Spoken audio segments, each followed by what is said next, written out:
Les apôtres.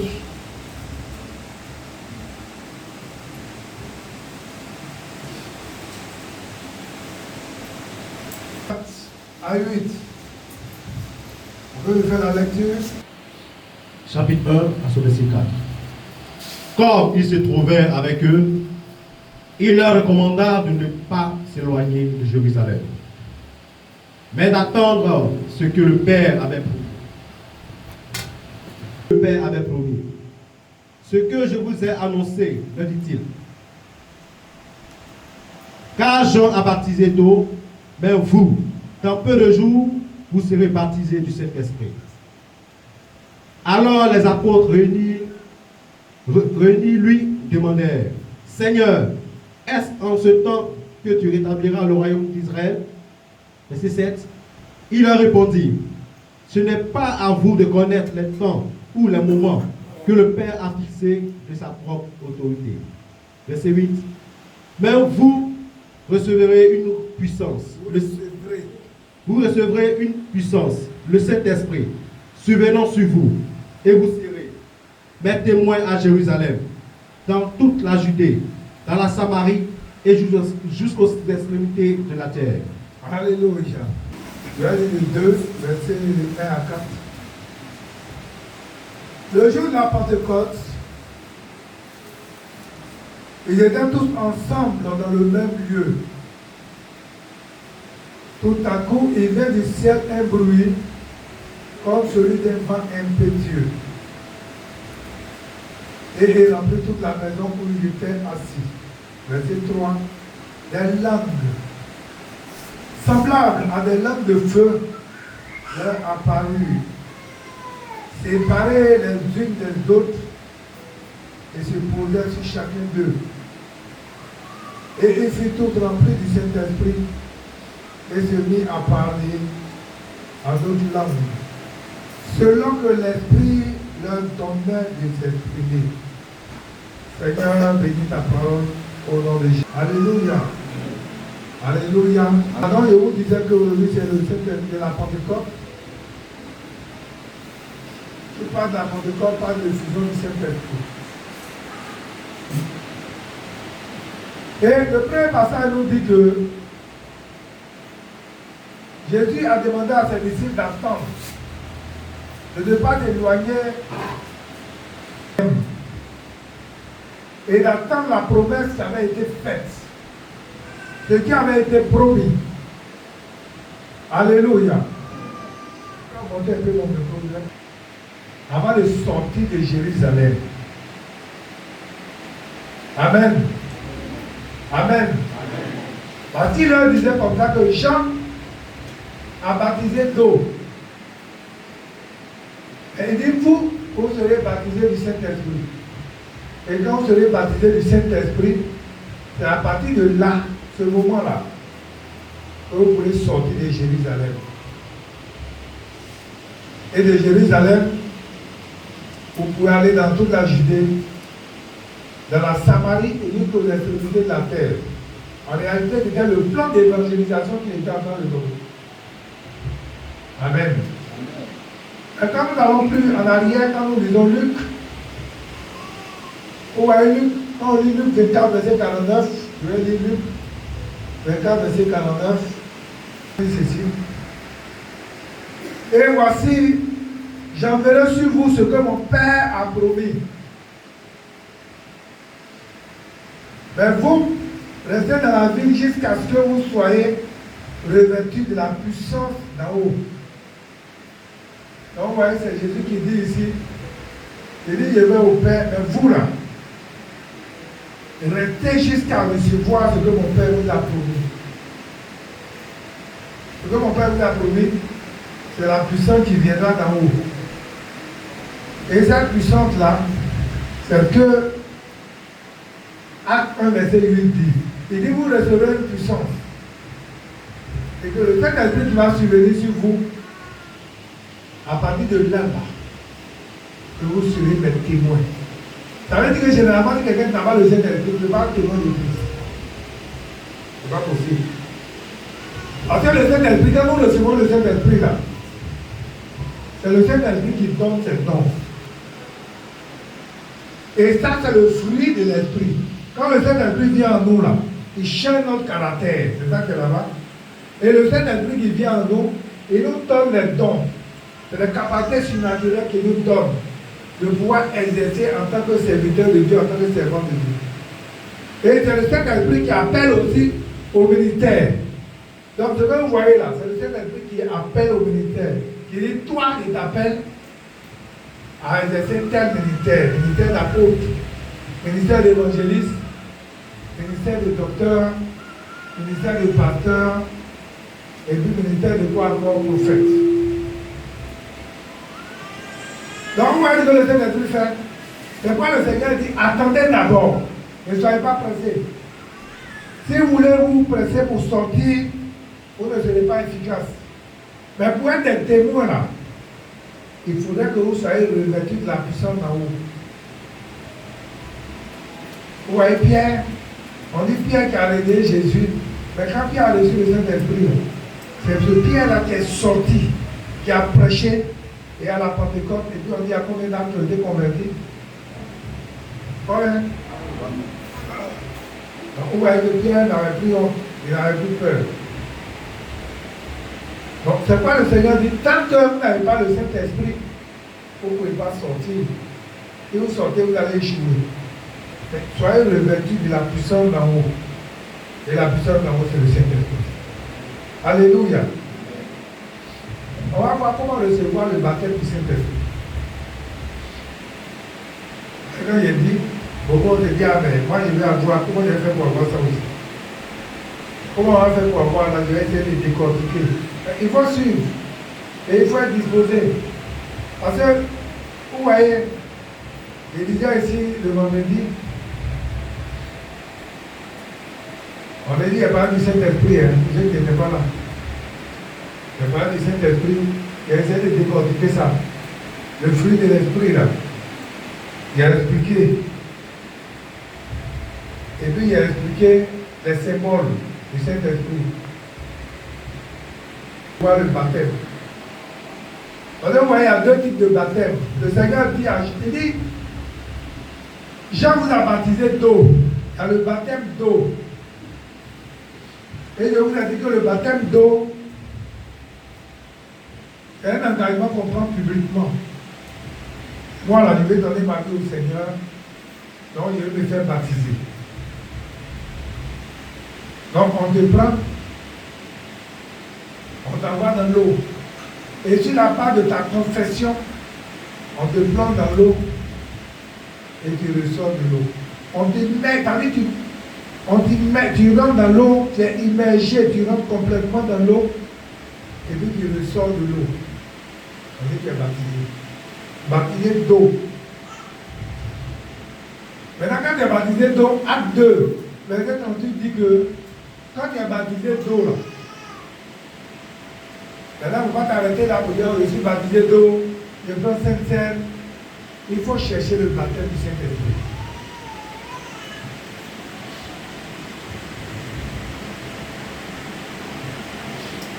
Je lis Acte 2, verset 38, et pour vous aider.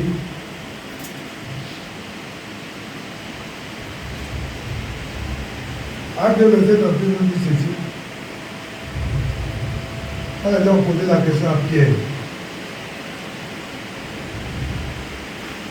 Pierre leur dit, répentez-vous et que chacun de vous soit baptisé au nom de Jésus-Christ pour le pardon de vos péchés et vous recevrez maintenant le don du Saint-Esprit. Donc voici les étapes. La repentance, on se répand, après on est baptisé d'eau, et puis après, maintenant, on est baptisé du Saint-Esprit. C'est une suite logique. Mais la dernière qui ont fait l'expérience du baptême du Saint-Esprit avant d'être baptisé d'eau, ça peut arriver. Mais ce qui est normal là, c'est ce que je vous dis. On se répand. Ah Seigneur, j'ai fait telle chose. Il me rend compte aujourd'hui que ce que j'ai fait n'est pas bon. Commandez au réveil, il y a des gens qui dorment. On ne va plus. Quand on est fils de Dieu là, on marche selon le Saint-Esprit. Mais ce que je voulais vous dire, ce n'est pas ça. Pour vous, vous ne vivez pas selon la chair, mais selon l'esprit. Si du moins l'esprit de Dieu habite en vous. Ah, c'est ça. Et il continue, si quelqu'un n'a pas le Saint-Esprit, il ne lui appartient pas. Ça veut dire quoi? Ça veut dire en réalité, là, si quelqu'un n'est pas baptisé de Saint-Esprit, là, en réalité, il n'est pas chrétien. Quelqu'un t'avait dit, hein? Vous m'avez dit. Il y a d'autres versions. Il n'appartient pas à Christ. Il n'a pas le Saint-Esprit. En réalité, le royaume de Christ, la Dieu n'est pas dedans. Non, c'est pourquoi les chrétiens, moi, la dernière qui sont de la dernière, ils n'appartiennent pas à Christ. La personne est dans la nature comme ça, la personne n'appartient pas à Christ. C'est pourquoi il est important qu'un chrétien, chaque jour qu'on prie là, il doit prier pour dire, cet esprit, j'ai besoin de toi. Cet esprit grandit en moi. Cet esprit enseigne-moi les choses cachées. Cet esprit oriente-moi. Cet esprit conduit-moi. Cet esprit guide-moi. Voilà, on ne fait pas les choses comme le monde le fait. Toi, avant de faire, là, tu sais que tu as un compagnon qui est avec toi. Jésus a dit quoi? Il a avantagé que je m'en aille. Parce que je vais m'en aller là, le Saint-Esprit va venir. Jean 14. Je suis en train de planter le décor, je n'ai même pas encore commencé mon message. Parce que si tu n'as pas compris le Saint-Esprit, tu ne penses plus que l'argent. Le Saint-Esprit, il est important plus que les pelles que tu portes.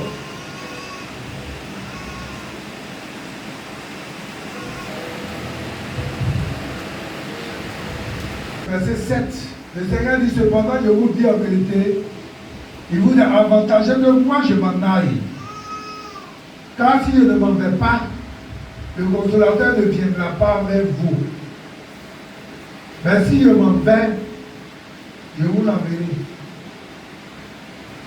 Donc Jésus qui est avec nous là, il doit partir.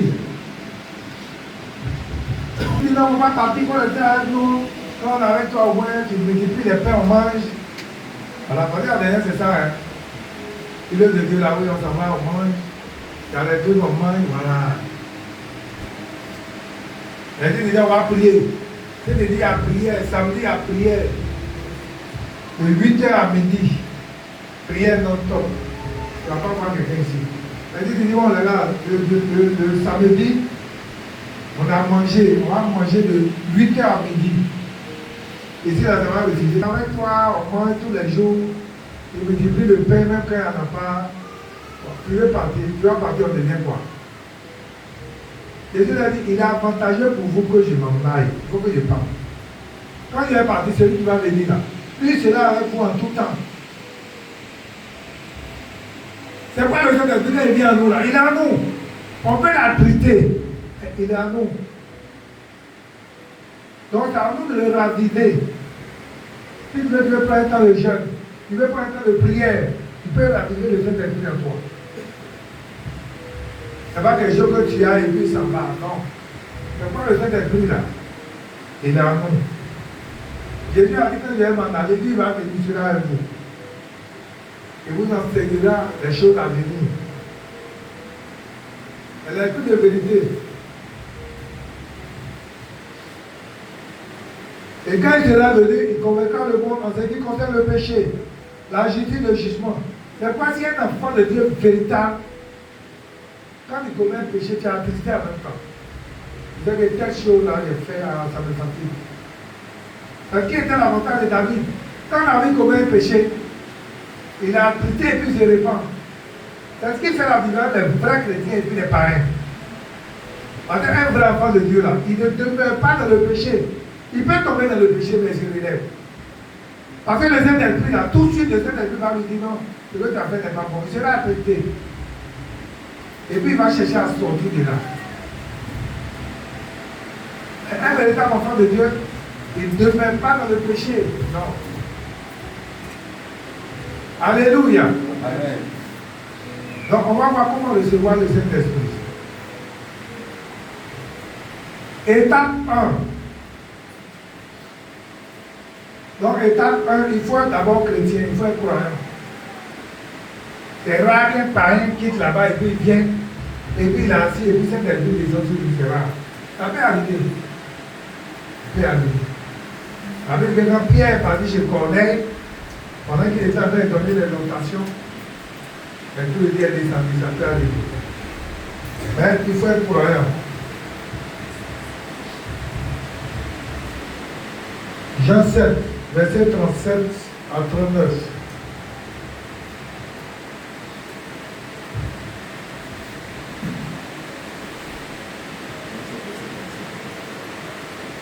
Le grand jour de la fête, Jésus se tenant debout s'écria, si quelqu'un a soif, qu'il vienne à moi et qu'il boive. Celui qui croit en moi, les fleuves d'eau vive pour le nom de son sein, comme dit l'Écriture. Il dit cela de l'Esprit que devaient recevoir ceux qui croiraient en lui, car l'Esprit n'était pas encore, parce que Jésus n'avait pas encore été glorifié. Donc là, quand Jésus parlait, là, il n'était pas encore levé, il n'était pas encore glorifié. Mais il a dit celui qui croit en moi, des choses, des fleuves d'eau vive pour le nom de son sein. Ça veut dire quoi? Ceux qui m'ont accepté, m'accepté comme Seigneur et Sauveur, ceux-là, ils vont recevoir le Saint-Esprit. C'est ça qui est question. Alléluia.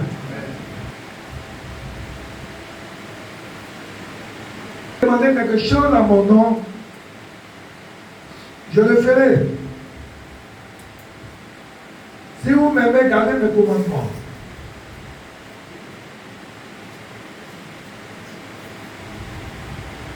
Et moi, je prierai le Père, et vous donnerez un autre consolateur, afin qu'il demeure éternellement en vous. C'est ce que j'ai dit tout à l'heure. Le Saint-Esprit vient là. Il est éternellement en nous. C'est le qui part. Il perd l'activité, mais il est en nous. L'Esprit de vérité que le monde ne peut recevoir. Parce qu'il ne le voit pas, ne le voit point et ne le connaît point. Mais vous, vous le connaissez car il demeure avec vous et sera en vous. Regarde, expliqué dans plusieurs reprises. Le Saint-Esprit en nous, le Saint-Esprit sur nous.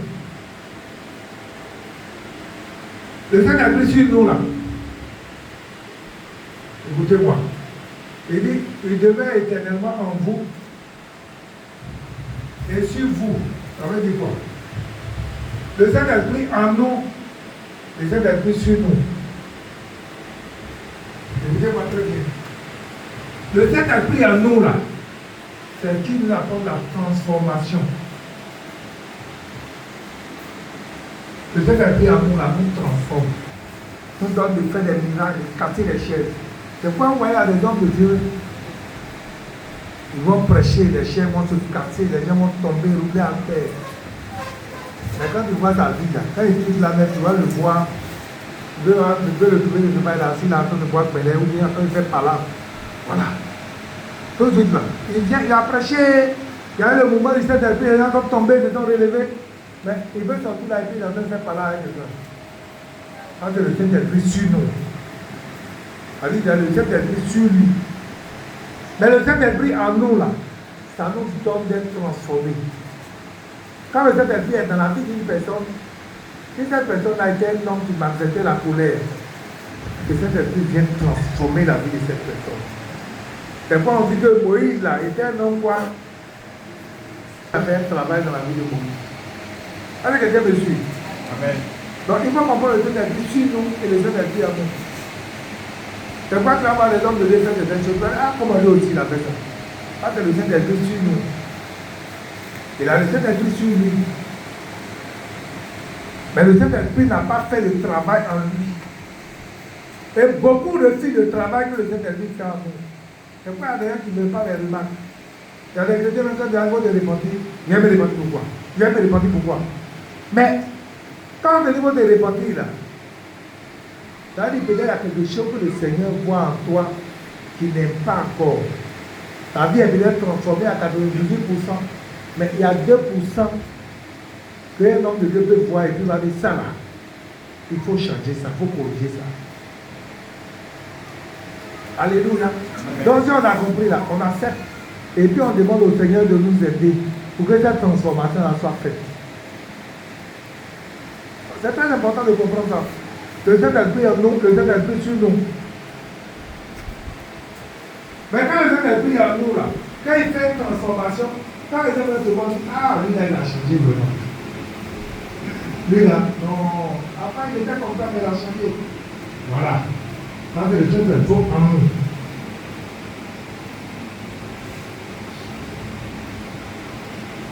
Est-ce que quelqu'un peut comprendre? Amen. Donc le Saint-Esprit en nous là, c'est que nous devons chercher, Seigneur, la transformation. C'est-à-dire qu'il y a une partie qui était liée, mais quand elle a été convertie là, le Seigneur même s'est révélé à elle et dit que ça là, c'est comme des serpents.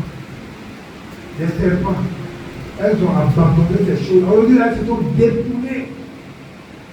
Dépouillées. Ça veut dire quand tu les vois là, elles sont dépouillées. Mais après, quand le Saint-Esprit sur eux, c'est pas le moment de Saint-Esprit. Après, j'aimais beaucoup le moment de Saint-Esprit. Mais quand on a des comédies, il y a toutes les comédies là. Là, quand on fait pas de militaire, il y a ce matin. Mais si on te dit que tu seras béni, et puis tu n'es pas béni là. Donc tu as encore étrahi. Pendant qu'il te trompe, pendant ce qu'on doit faire, c'est pas le où les mais quand vous lisez Jérémie, toi qui aimes les Écritures, quand tu lis Jérémie,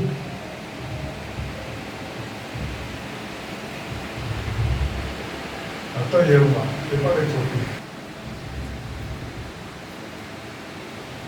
Quand il a parlé du verset 7, il est soudain. Tu es une nation. Tu es un royaume d'arracher, d'abattre et de détruire. Mais, si cette nation sur laquelle j'ai parlé revient de sa méchanceté, je me réponds du mal que j'avais pensé lui faire. C'est Dieu qui parle. Ça veut dire quoi? Il dit qu'il passe sur une nation, il passe sur un peuple, il passe sur une personne. On dit qu'il va détruire la personne. Arracher, détruire, c'est la même chose. Il va détruire la vie de la personne. Mais si la personne se répand là, c'est-à-dire que le mal qu'il voulait faire là, il ne fait plus. Alors la personne s'est repentie. Il va lui faire du bien maintenant. On regarde la suite. Mais,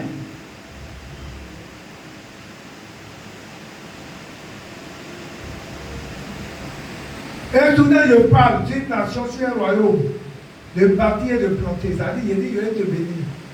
Mais pendant que je dis, je vais te bénir, on regarde la suite. Mais, si cette nation fait ce qui est mal à mes yeux, et n'écoute pas ma voix, je me répands du bien que j'avais eu l'intention de lui faire. Ça veut dire quoi? Si Dieu a dit, il va te bénir, et puis pendant qu'il dit il va te bénir, quand moi amener une vie de désordre, le bien qu'il voulait faire là, il ne fait plus.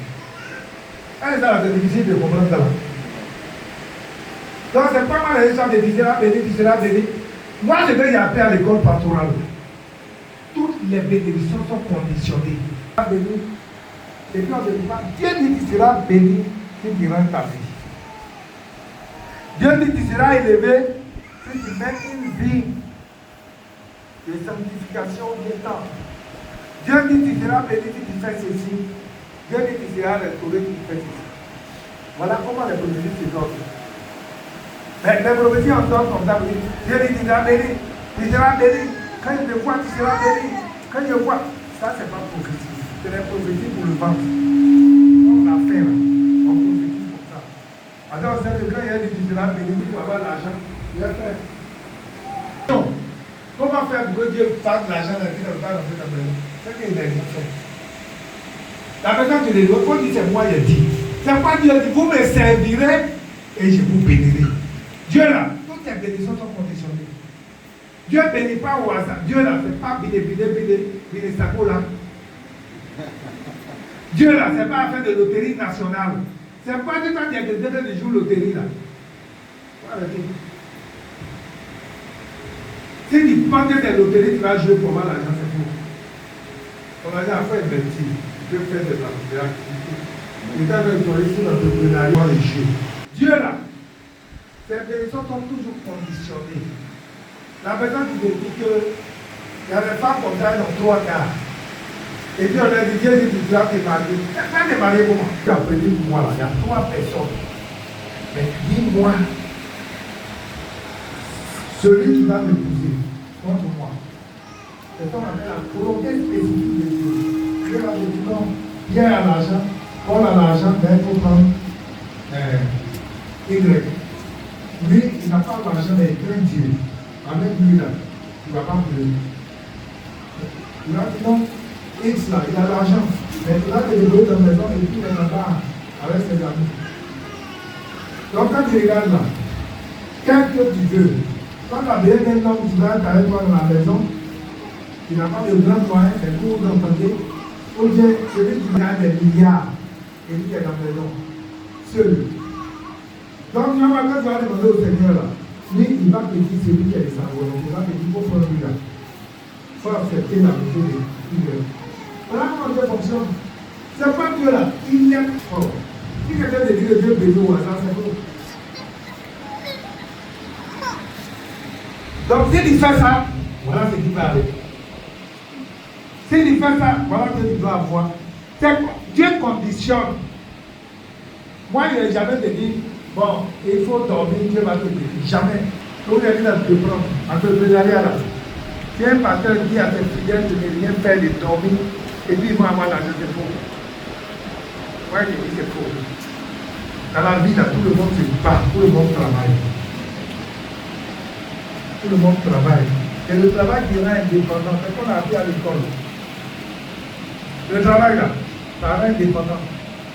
Vous n'avez jamais voir quelqu'un qui dort, il dort. Et puis, le temps de la moisson, il va aller au champ pour récolter. Il va aller au récolter quoi? Hein? Donc, c'est ça. Donc, Jérémie là, il retenait ça. Le bataille là, si quelqu'un vient chez toi et dit comment on a prophétisé, il dit ah, on peut dire, mais la prophétie, il n'y a pas de condition. Il faut l'envoyer dans Jérémie, il faut faire sa délivrance. Il faut enseigner, nous avons dit que toutes les prophéties sont conditionnées. Et puis tu vas voir dans Jérémie 18, verset 7 à 12. Quand il quitte là, tu vas pas dire qu'il a délivré comme ça, ou il va partir, il va faire une prophétie de ça. La dernière fois dit selon Dieu, quand il regarde, le monde ne peut recevoir. Ça veut dire quoi? Le monde ne connaît pas le Saint-Esprit.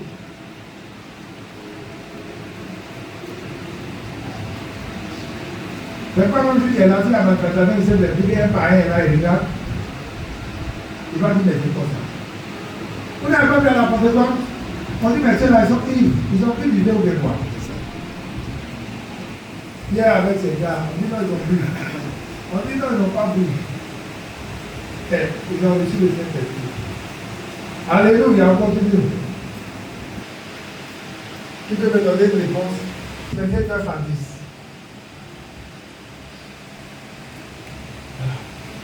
Donc, Romains 10, verset 9 à 10, nous dit ceci.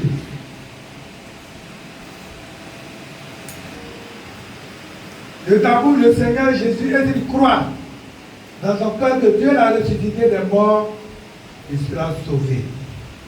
Car c'est en croyant du cœur qu'on parvient à la justice, et c'est en confessant de la bouche qu'on parvient au salut selon qu'il est écrit.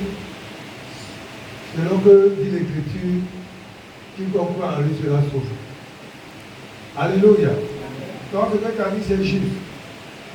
Donc, quelqu'un croyant, c'est celui qui a confiance comme Seigneur et Sauveur personnel. Deuxième point, celui qui a tellement purifié de tout péché. 1 Jean 1, verset 7 et verset 9. Ça, c'est un passage que tout le monde connaît. C'est dans ce qui confesse de ta bouche, le Seigneur Jésus, tu seras sauvé.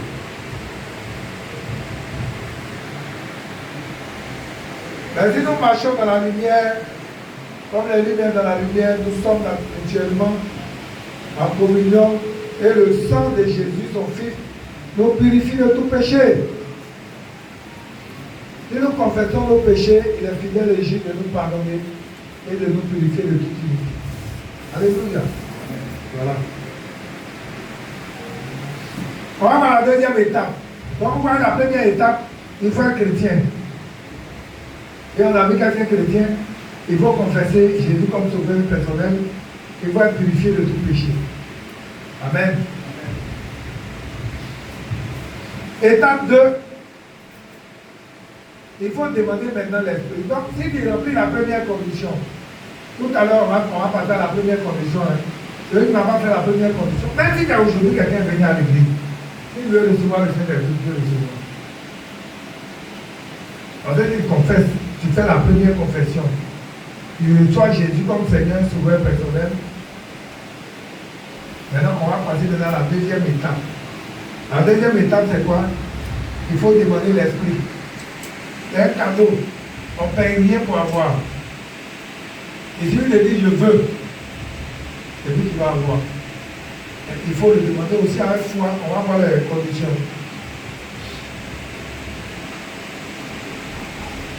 Donc, il s'assure de la soifée, ils recevront. Matthieu 5, verset 6. Donc, il faut être assoiffé. De l'eau, et puis il va distribuer. Ça fait qu'en soir, ils vont prendre, non? Amen. Et qu'il n'a pas soif, il va dire, oh, je n'en ai pas besoin. Donc, c'est pareil. Et cet esprit-là, c'est quand tu as soif de ça que tu vas avoir.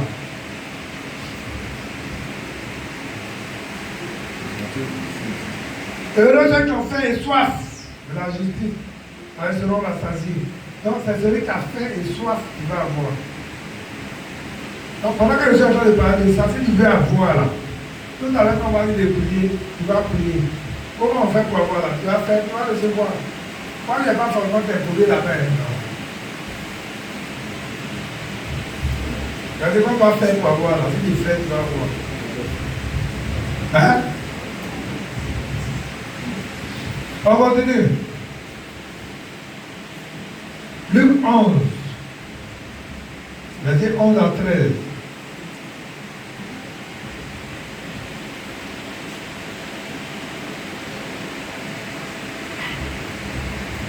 Quel est parmi vous le Père qui donnera une pierre à son fils s'il lui demande du pain, ou s'il demande du poisson, lui donnera-t-il un serpent au lieu d'un poisson? Ou s'il demande un œuf, lui donnera-t-il un scorpion? Si donc, méchant que vous êtes, vous savez donner de bonnes choses à vos enfants, à combien plus forte raison le Père Céleste donnera-t-il le Saint-Esprit à ceux qui lui demandent? On savait dire quoi? On dit nous les hommes, on est méchants. Mais si un enfant te demande du pain, tu lui donnes du pain. Mais à plus forte raison, notre Père qui est bon, qui est un Père d'amour, un Père qui est gentil, un Père qui est fidèle, donc on ne peut pas lui demander et puis il ne va pas nous donner. Alléluia. Luc 11, verset 11 à 13. Donc Dieu donne à ceux qui demandent. Donc voici les conditions. Donc il faut être assoiffé, mais il faut demander. Comment peut-on demander? Donc on a dit qu'il faut demander l'esprit. Maintenant, comment peut-on demander? Jean 16, verset 13. Donc verset 23, pardon.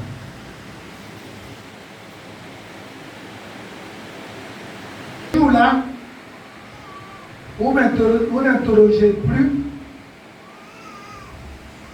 Non, attends. Vous ne m'interrogerez plus sur rien. En vérité, je vous le dis, ce que vous demanderez au Père, il vous le donnera à moi. Donc, on va demander au Père, mais au nom de Jésus. Mais on termine par Jésus. On dit en réalité, quand on demande, je vous ai expliqué, quand on demande quelque chose au Père, on n'est pas digne de demander quelque chose au Père. Mais ce n'est pas quand on demande, on dit non, je ne suis pas digne.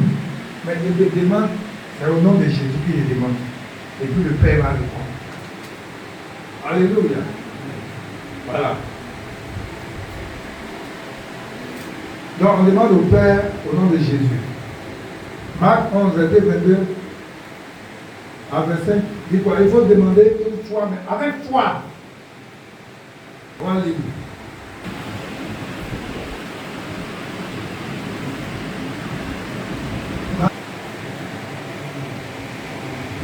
Jésus prit la parole et leur dit, ayez foi en Dieu. Je vous le dis en vérité, si quelqu'un dit à cette montagne, enle-toi de là et jette-toi dans la mer, et s'il ne doute point en son cœur, mais croit que ce qu'il dit arrive, il le verra s'accomplir. C'est pourquoi priant. Vous voyez que vous l'avez reçu, et vous le verrez s'accomplir. Vous voyez, ça c'est la foi. Donc, il faut une fois demander au Père, mais il faut le demander par la foi. D'ailleurs, parce que quand on prie, là, écoutez-moi. Seigneur, donne-moi ça. Ça, c'est pas prier, là, c'est les païens qui parlent.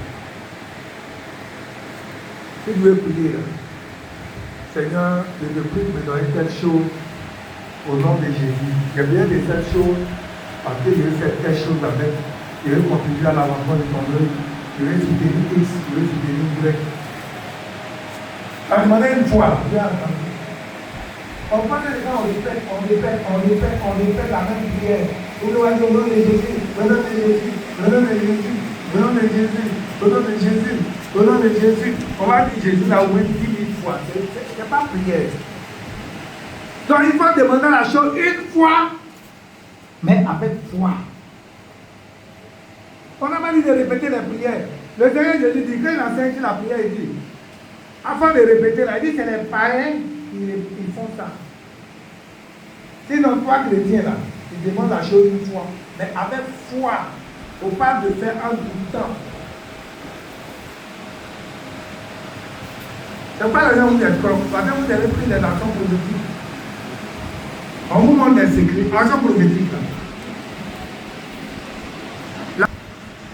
Dans le lieu où on avait un témoignage l'année dernière, quand tu manifestes dans ta foi d'abord, et puis la chose va prendre forme. Parce que la foi, c'est d'abord intérieur. Et puis tu vois la chose prendre forme. Spirituellement, et puis ça prend forme. Mais il y a des gens qui sont tout le temps de douter. Et c'est pourquoi la Bible dit que celui qui doute est comme les flots de la mer. Et une telle personne là, ne s'attend pas à recevoir quelque chose de la part de Dieu. Jacques 6 ne pas le pays. Jacques combien? Qui demande à Dieu, non. Mais qui demande avec foi, sans douter. Quand celui qui doute est semblable au flot de la mer, agité ça et là, par le vent et poussé de côté et de l'autre. Qu'un tel homme ne s'imagine pas recevoir quelque chose de la part du Seigneur. Oui. Si quelqu'un du doute là, pas qu'on ne va recevoir quelque chose de la part du Seigneur. Mais il faut accepter la foi. Il dit, je vais avoir. La chose là, je vais avoir. Tu dois passer un examen, tu ne comptes pas sur tes notes que tu as eu à l'école ou bien quoi. Tu dis, moi là, je sais que je vais avoir. Par la grâce du Seigneur, je vais avoir. Amen. Et puis ne doute pas. Et à l'époque, il va aller pour les premiers jours, quand il arrive, il est découragé. Et quand il n'est pas bien travaillé, ça dit lui-même de qu'il a écrit là-bas. Il a écrit là-bas bien travaillé. Il est déjà dans le doute. Vous comprenez? La foi là, c'est la part de. Nous-mêmes on dit, on avait où on a ici là? Qui a une femme de Jésus? C'est par la foi qu'on est ici, on est dans l'espérance. On dit il va venir nous prendre demain. C'est pourquoi on est venu matin là et puis on est assis là. Mais si on doute, c'est pas la peine. Alléluia. Amen. 1 Jean 5, verset 14 à 15. Il dit que vous demandez quelque chose, croyez que vous l'avez déjà reçu et vous verrez la chose s'accomplir. Certainement, le problème de quelqu'un ne médite jamais. Il ne médite pas. Donc, même les versets que je vais donner, ils vont écrire, mais arrivé à la maison, il ne vient pas prendre le temps de vous relire encore. Non. Il faut l'affairage. 1 Jean 5, verset 14 à 15. On va faire comment? C'est cette assurance que si nous demandons quelque chose selon sa volonté, il nous écoute. Et si nous savons qu'il nous écoute, quelque chose que nous demandions, nous savons que nous possédions la chose que nous lui avons demandé. Oui. Selon sa volonté. On n'a pas dit de demander en dehors de sa volonté. On dit qu'il y a des prières qu'on fait la vie, les autres pas. C'est des prières qu'on appelle les prières abominables. Si tout de suite il a dit pour que Seigneur, il faut tuer Raphaël, il va me tuer pour moi. Combien il a prié tout de suite, Seigneur, il faut me donner un avion. Dieu ne répond pas à ça. Par exemple, si moi-même je demande un avion, à la côté aussi, Seigneur, il dit non, moi aussi je demande un avion. C'est-à-dire, si Dieu me donne, tu me donnes un avion. À la côté aussi, il y a la classe. Quand tu es deux avions, elle demande deux avions. Dieu aussi a fait une grosse école, moi j'ai demandé trois. Ici, comme ça, elle dit, vous voyez la demande deux, moi j'ai demandé trois. Et vous dites, comment j'ai demandé cinq. Elle dit, moi j'ai demandé 10. Et là, elle aura 10 avions dans la maison. Et dans la même prière, Dieu ne répond pas à ça. Donc, quand Dieu te répond à une prière, tu as besoin de ça pour l'œuvre de Dieu. Ou bien tu as besoin de ça pour aider quelqu'un. Une prière, quand tu demandes à Dieu, là, il faut que ça soit pour aider. Seigneur, je veux faire telle entreprise pour soutenir ton œuvre. Je veux faire une entreprise. Mes bénéfices, là, je vais prendre ça pour faire une ONG pour aider les enfants de venir pour qu'ils puissent aller à l'école. Dieu va répondre à ça. Maintenant, tu dis, Seigneur, il voit des sacs à main et puis tu vois, et puis tu es envieuse. Et puis tu dis, Seigneur, vraiment, donne-moi les sacs là. Moi, les femmes là, elles viennent à l'église, elles font malin à leurs sacs. Donc, donne-moi les sacs qui sont là. Dieu ne répond pas. Peut-être que tu vas les voler. Tu ne vas pas répondre à ça. Donc, c'est ça qu'on appelle les prières abominables. Donc, quand tu demandes là, il faut que Dieu sache que tu as besoin de ça parce que tu es utile. Quand il demande quelque chose là, c'est pourquoi Dieu va me demander pourquoi répondre. Ah Seigneur, je veux un travail pour soutenir ton œuvre. Je veux un travail pour aider la famille. Moi, quand je parlais de construire ma maison, il faut demander l'esprit. Et puis, comment demander en ami qu'il faut demander avec foi. Il faut demander au Père. Par la foi au nom de Jésus, il faut demander avec foi. Et puis, il faut croire qu'on a déjà reçu. C'est pas tout à l'heure qu'on va prier, il n'y a pas à faire des commandos, il n'y a pas à faire des choses. Tout à l'heure, vous allez faire des choses. Il n'y a pas quelqu'un qui va s'occuper de son ami. Celui qui est tombé, il n'a qu'à tomber. Celui qui veut casser son bras, il n'a qu'à casser. Aujourd'hui, dans ses autorités, dernière étape, il faut élever la voix. C'est une loi naturelle et tout parler. Parce que le Saint-Esprit, là, ça se manifeste par quoi? Par le parler. Parle. Quand on dit le baptême, on accompagne du parler. Ésaïe 28, verset 11 à 12, on dit qu'on va élever la voix de manière intelligible. Acte 2, verset 4, on dit quoi? Quand Pierre a commencé à parler, ils se mirent tous à parler. Ils se mirent tous à parler en langue. Acte 2, verset 4, on n'a rien lu, non? Et ils firent tout rempli du Saint-Esprit et se mirent à parler. Donc le Saint-Esprit là, c'est pas une histoire de dire Saint-Esprit en toi et puis qu'il y a Bobo qui ne peut pas parler, non. Si Saint-Esprit en toi là, Bobo là, ça va partir. Hein? Donc on parle. Acte 10, verset 46.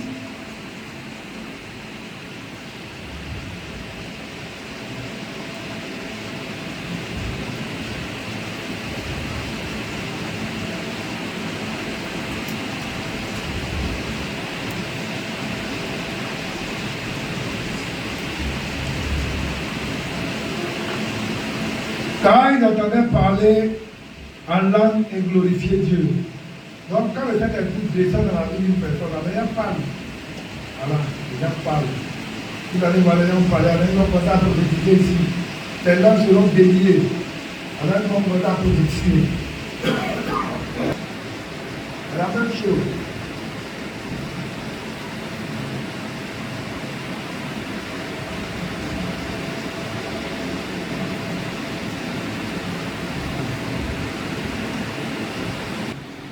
Il imposait les mains, peut-être qu'un peu sur eux, ils parlaient en langue et ils prophétisaient. Donc il y a des gens aussi qui disent par l'imposition des mains. Moi, si les Seigneur me dit d'aller imposer les mains à quelqu'un, sinon, il ne faut pas forcer d'imposer les mains. Voilà. Donc, comment peut-on élever la voix? On dit que c'est 1 Corinthiens 14, on va dire quelque chose là. Je prierai aussi par l'intelligence. Je chanterai par l'esprit et je chanterai aussi par l'intelligence. Voilà. Donc, il faut choisir de parler volontairement. 1 Corinthiens 14, verset 15. Le verset 32 dit quoi?